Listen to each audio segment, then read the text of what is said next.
What's going on, guys? Where's everybody How's from? it going? I am from Queens, New York. All right. Particularly Woodside. So Okay. yeah. So coming up with the plot of the show and the storyline, where did you guys come up with it? Did you take some past experiences from your childhood and incorporated it into the pilot episode? Where did it all come to be? Well, it started, I came up with it probably about 5 years ago, and I thought, there have been a lot of shows about musicians, there have been a lot of movies and whatever about the rap life and coming up in the rap life, and I said, let's try to find a new, different character, and let's tell a different story about it.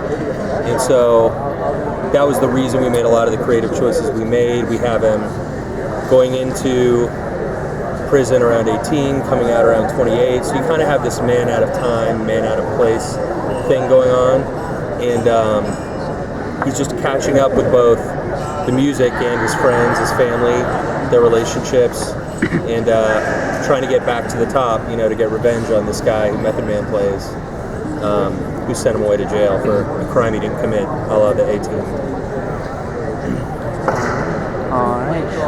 Coming up with the art style, were you trying to make it something your own, or did you want it to be a mix of my favorite shows with sort of my flair? As far as the art, I didn't have a whole lot to do with it. Floyd County, who's our animation house, obviously did Archer, they've done some other shows, and so what they did initially was send us some, hey, we're thinking about this, and right away the first guy I saw was Chozen, and he was done, and I was just like, okay, that's it.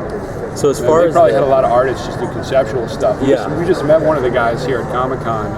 Yeah, actually the guy who invented him was here on the floor, which was crazy. Domo is his name. Dominique. Yeah, Dominique. And so they're in Atlanta and we're in LA. So what would happen was they'd get the script, they'd come up with ideas, and then they'd throw them out to us, and we'd either yay or nay, but we pretty much yayed from the get-go. It's all been really good stuff.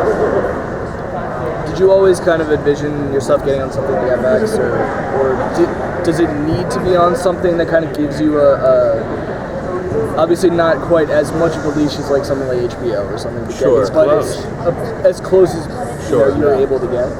I think so. I mean, I think, we want to be able to use a certain type of language. Obviously we want this to feel grounded. We want this to feel real. We also think that FX, though, what they do much more important than language is they're willing to take chances. They're willing to try new things. And they get behind it and they get behind the show.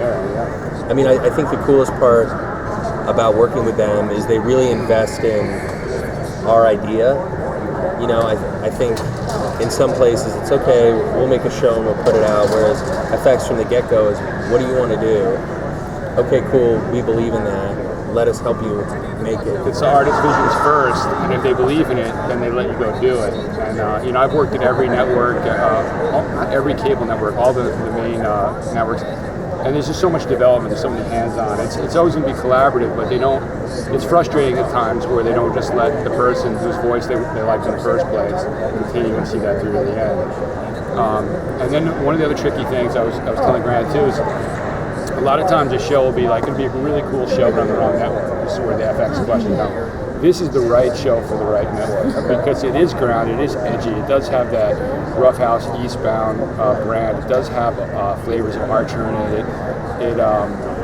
It's like a perfect marriage of content and network, which is so rare, because I've had edgy shows on soft networks and soft shows on edgy networks, and the wrong actors and this one's like, it's really all come together. You mentioned it has influences of Archer and Eastbound, and I would say in many ways there are some similarities between Kenny Powers and Sterling Archer. Do you see Chozen, the character, falling into that type or that personality? I think he's much different. I think one thing all those characters have, which makes them cool, is they're like totally confident in themselves. I mean, they all feel like very strong characters, and they know who they are, and they know what they want. And for good and bad. For good and bad, yeah. Sometimes more for bad than good. But they also just kind of go after it. Damn the torpedoes, we're going to do it.